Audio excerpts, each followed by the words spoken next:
Hi, I'm Nick and this is the TbT channel. Welcome to today's video.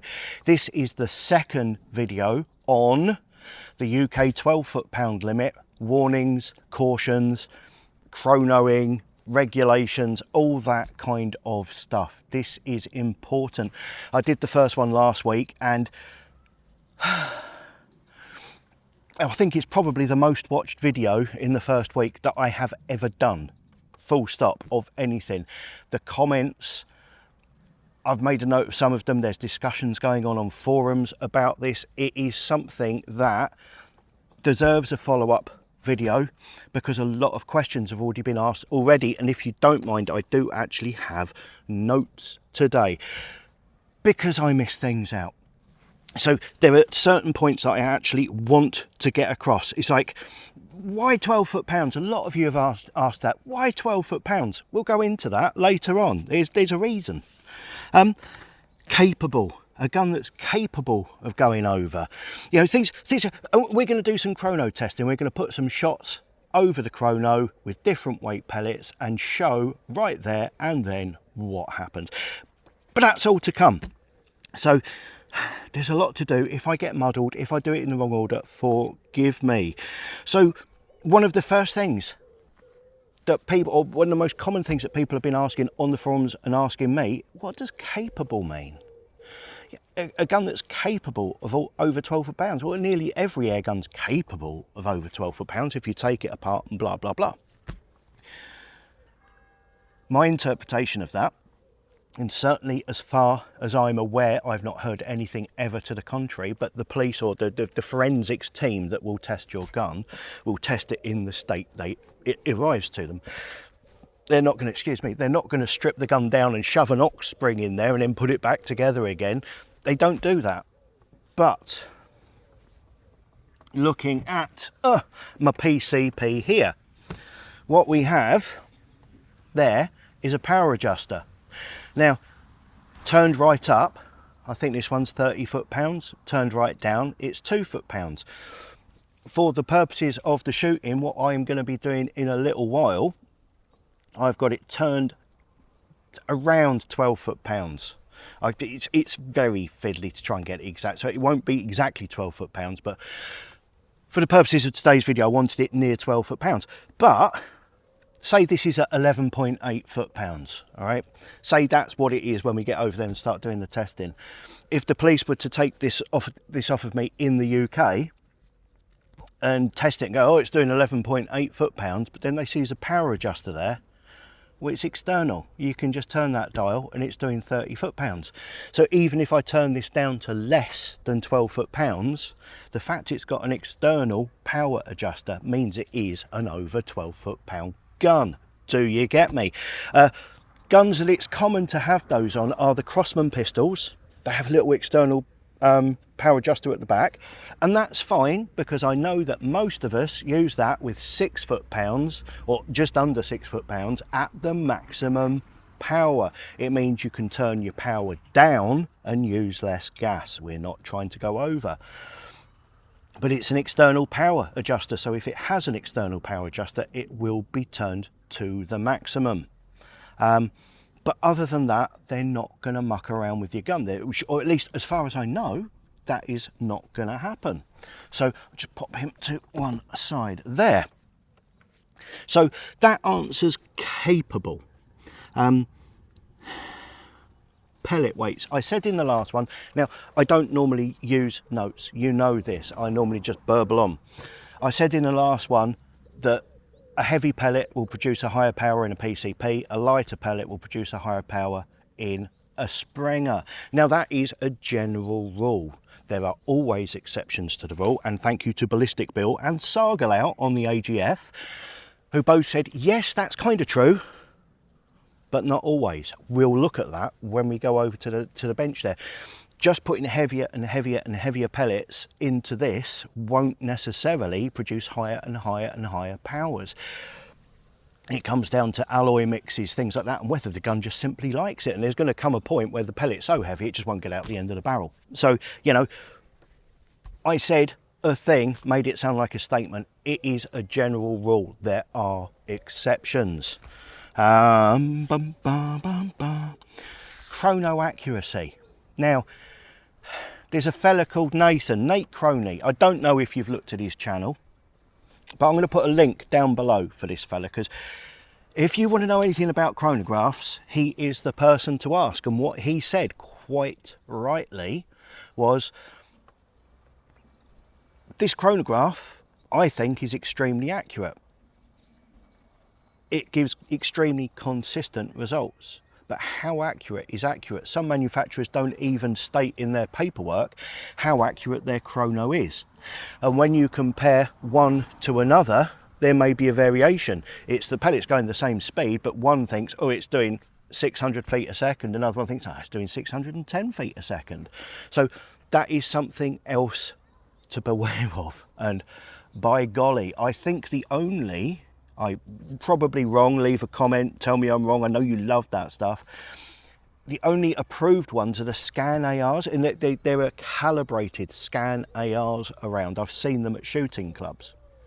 And if you know where there is one of those, it'll be a fantastic idea to go along and run a few shots over yours and a few shots off over that and see how much they differ by. Because if you know this reads under by 10 feet a second, well, you can allow for that.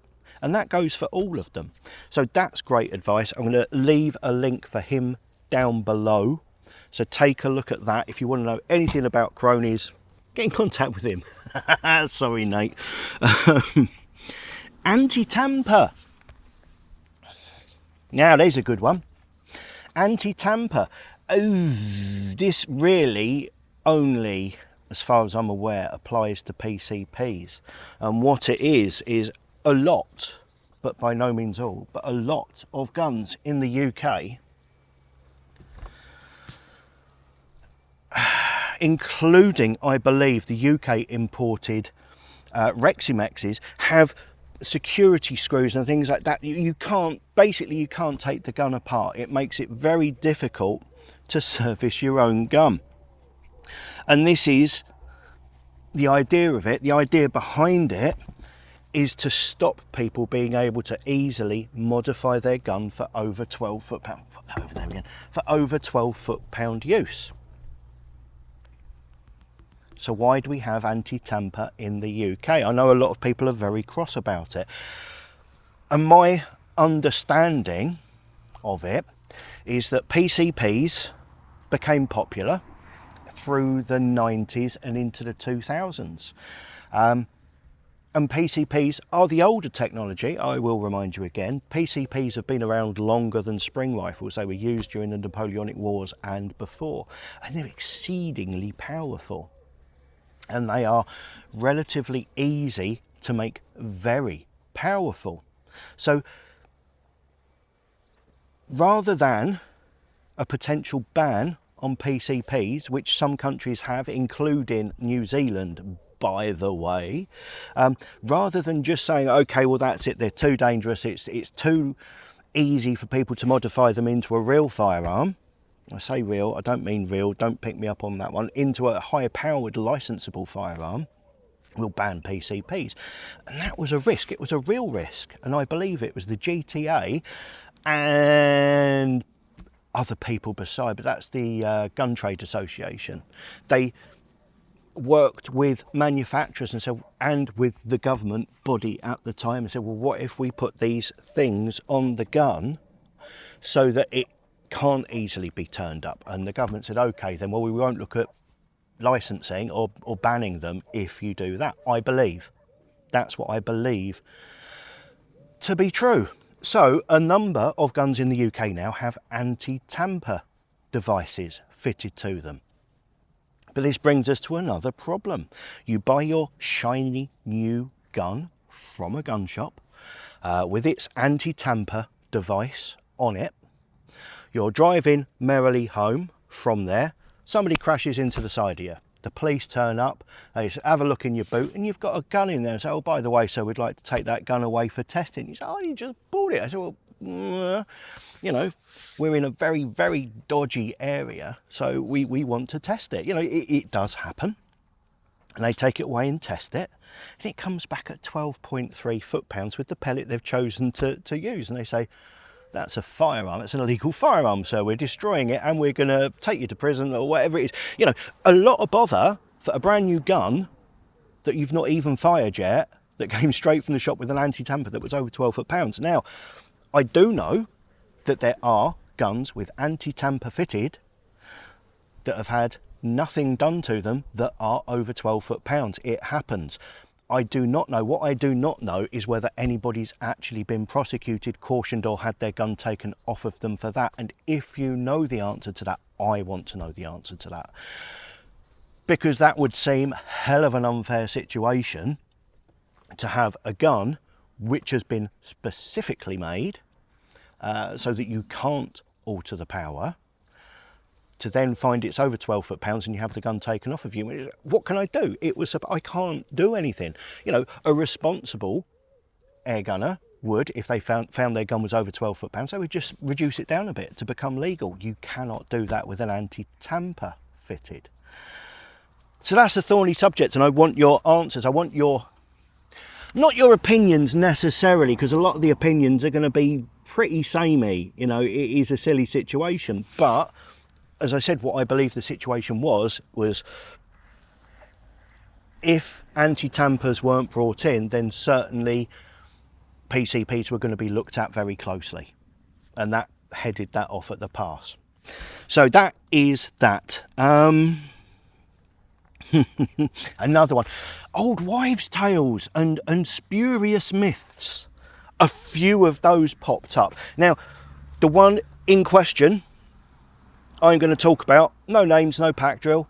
Somebody got their PCP, he bought a PCP and it was doing 10 foot-pounds. He sent it off to a tuning house and it came back with a little piece of paper saying, we've done this, we've done that, it's now doing 11.8 foot-pounds.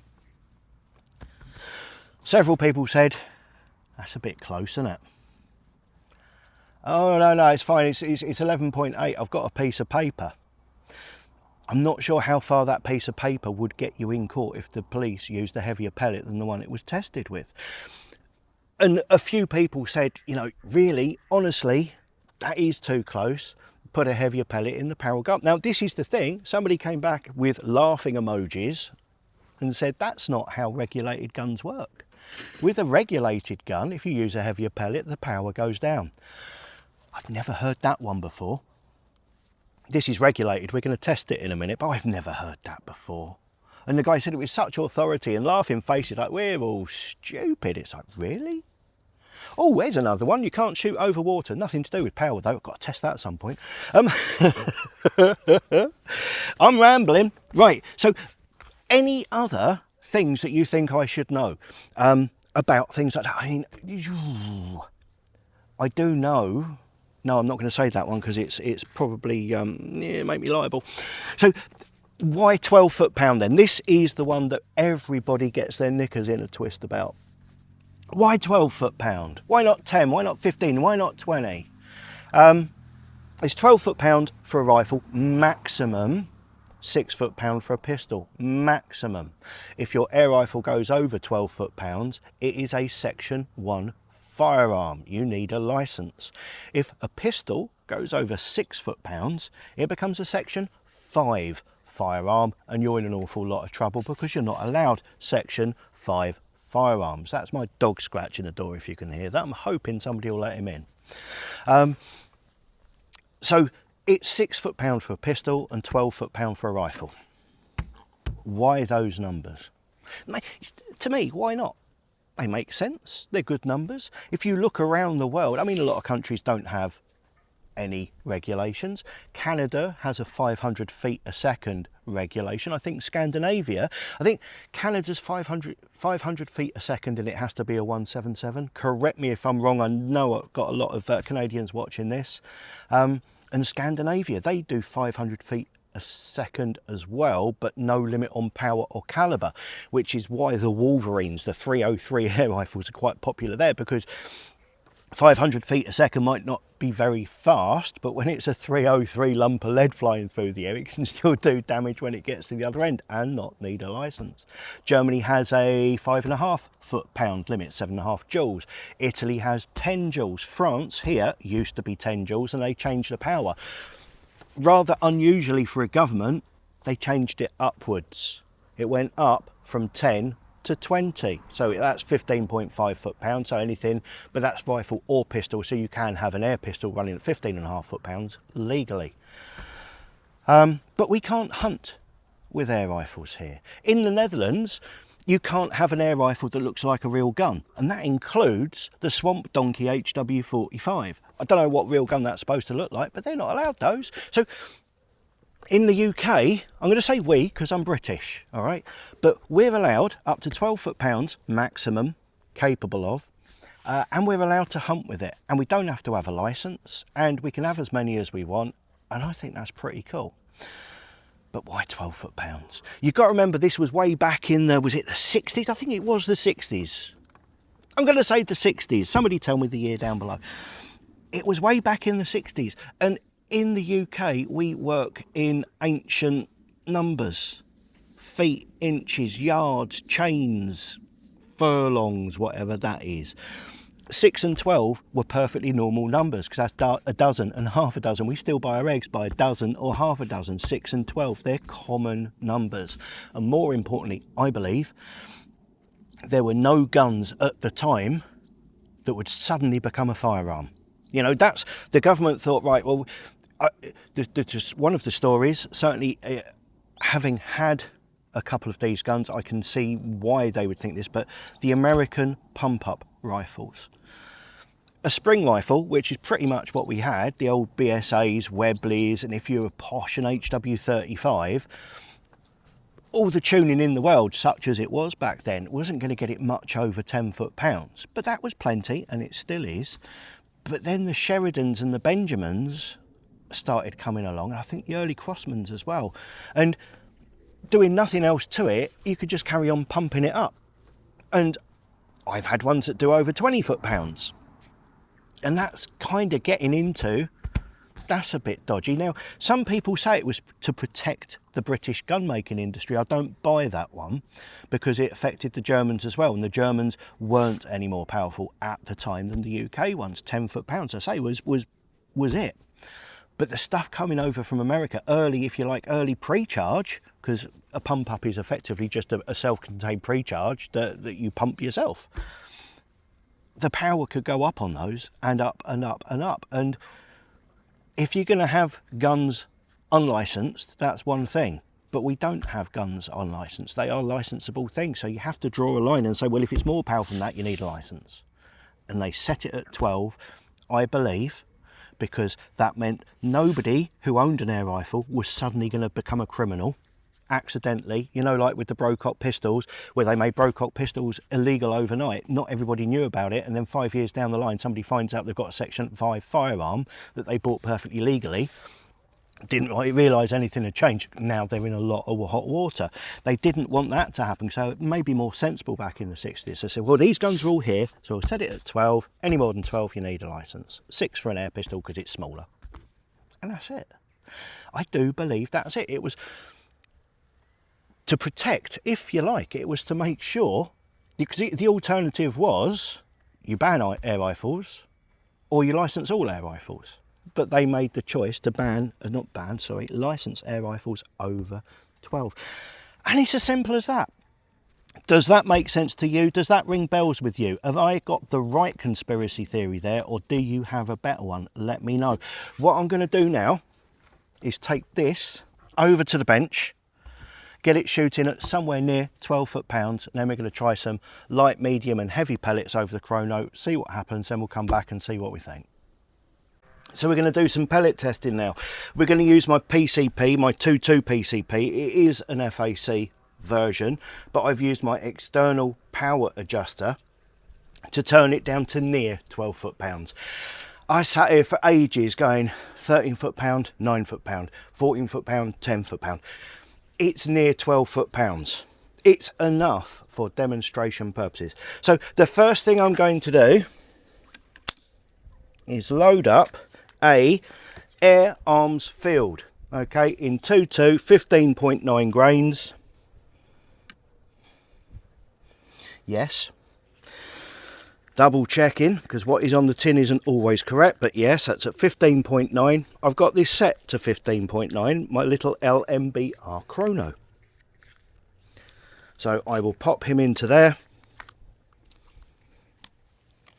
fire the shot. Right, and now I'm going to bring the camera around so you can see the screen for the rest of this, because I think that's possibly more important. So let me just bring that in and zoom. Can we see that? So that has come out at 12.36 foot-pounds, 591.9 feet a second. And that's good, and that's groovy. So let's say, for argument's sake, that was actually at 11.8. This is my preferred pellet, it's legal. Wonderful. What happens though if I put a heavier pellet in? So what I'm going to do, first of all, take the magazine out the gun. You can't see this, I'm describing it, it's descriptor vision. And I'm going to try it with the pellets I actually used with this gun, which is the exact Jumbo Heavy, an 18.13 grain pellet. First thing I'm going to do, pop one on the scale. That is actually saying it's 18.1. So change this. Try and do it so you can see it. This is where you change the grain. These Chronos are good. I like mine a lot. But if you keep your finger on there too long, it suddenly goes into hyperdrive and goes way past where you wanted it. So do it in little bursts. So we take that up to 18.1 grains. Fine. So we were at 12.36. So we'll take the 12.36 as the number. Is it going to go up or down with a heavier pellet? So I'm wrestling with the magazine at the moment. I should have got my single shot loader for this, but I don't know where it is. I think I snapped one of the lugs off, thought, oh, I'll fix that, and I've put it somewhere random. So pop that into there. Ready, firing. 13.4. That's almost exactly 1 foot-pounds extra for 2.2 grains. That's a lot. A lot. Now this is a regulated gun. Don't forget, somebody did actually say regulated guns shoot lower power with a heavier pellet, which was a bit bizarre. Now I'm going to try Barracuda match. I'm just going to see if, I don't know if it'll focus on that. Barracuda match, which it says is 21.14 grain. Pop him on the scale. It's actually saying 21.0. So we'll go with 21.0.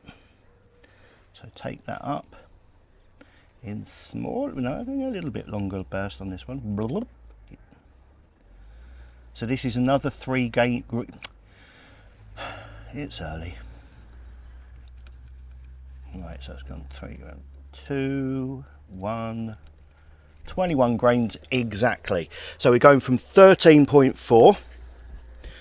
We're going another 3 grains heavier. Is the power going to go up or down?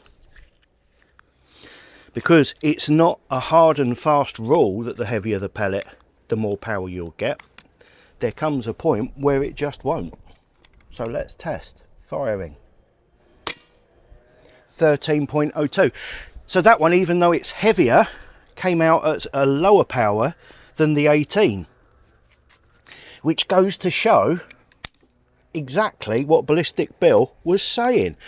You can't just whack in the heaviest pellet and think that'll do it. It does need to be quite comprehensive. So we've done that. Now let's try, just for the halibut, a lighter pellet. We've got some hobbies here. And they are 11.9 grain. So that's quite a way down. We have to go quite a, it's half the weight of that one.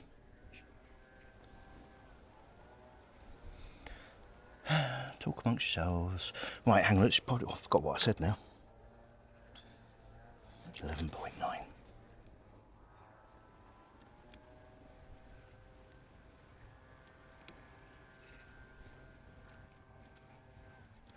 Right, magazine. My new 25 is going to be arriving on Wednesday. I'm not sure if this is coming out on Wednesday, this video actually. I might try and get it out for tonight, but we'll see how it goes. That into there, so we've got 11.9 lightweight in a PCP, 11.34. So that is a whole foot-pound less than it was with my original 15.9 grain Air Arms field.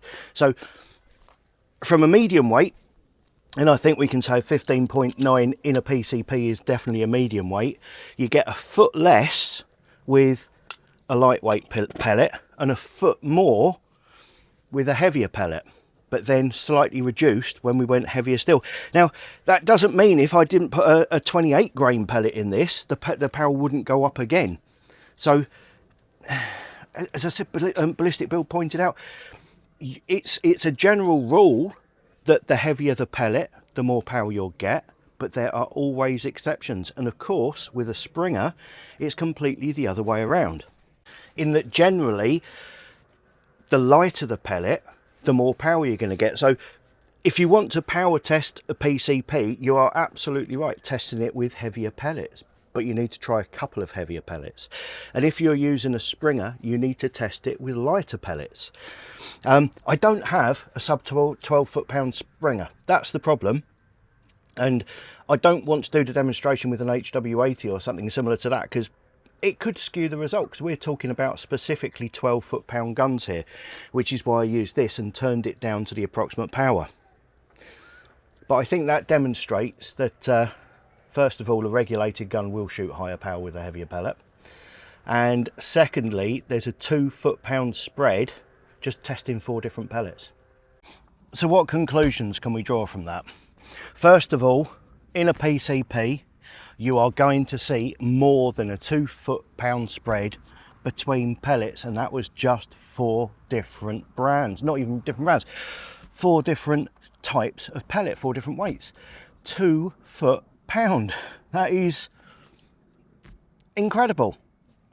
But what else can we take from this? Well, it's your responsibility. And as much as we like to moan and complain and say it's not fair, it's our responsibility. If we're going to have an unlicensed firearm, which is essentially what an air rifle is, if we're going to be allowed to have those, we have to take some responsibility in doing it. Now, it's going to be difficult because they could always go to an extreme. You could put an alloy pellet into a Springer. You could put a bloody great lump of lead into a PCP. That is more than likely going to put it over. But I'm not sure they do that. I don't know. I think we need to find out. I think you need to tell me of any stories you know to be true, not a bloke down the pub said. But we need to start getting some information on this, because there is no standard. There is no, we will test it with this pellet. And kind of, it would make sense if there was. I mean, it'd have to be a different pellet for each gun. You know, it'd have, not each and every gun. But if it was a Springer, they would have to say, I don't know, say H&N FTT, okay? A nice 14.4 grain on the light side of average. In 2.2, that is 14.4 grain. Maybe they should say, well, that's the one. You know, if we go putting crazy, silly things in there, the power might be more. But okay. And with a PCP, maybe they should say, well, we'll test it with an 18 grain pellet or a 20 grain pellet, whatever it is, because then we'd have something to go to. But as it is, all you can do is stay comfortably on the right side of the law. And this comes back to videos I've done before, when people have said, oh, I want 11.9 foot-pounds. You don't. You really don't. 10.5, there is no difference to you, the target, the rabbit, whatever, between 10.5 and 11.5 foot-pounds. None, zero, nothing. Get that out of your mind. It matters not. Be in the right side of the law with the current regulations as they are is up to you, nobody else. That sounds preachy, but be careful. Be aware that a PCP will read higher with a heavy pellet. Be aware that a Springer will read higher with a lighter pellet. Tell people down the club. There's an awful lot of people, that's what I got from this video and discussions on forums. A lot of people weren't aware of that simple fact, and that could save somebody an awful lot of grief. But like, subscribe, hit notifications. Thank you so much. Leave your comments below. Anything, I mean, we're going to be coming back to this. This is a subject that's got a lot to do. So leave your comments and we'll discuss anything that has come up during this at a later date. Thank you and goodbye.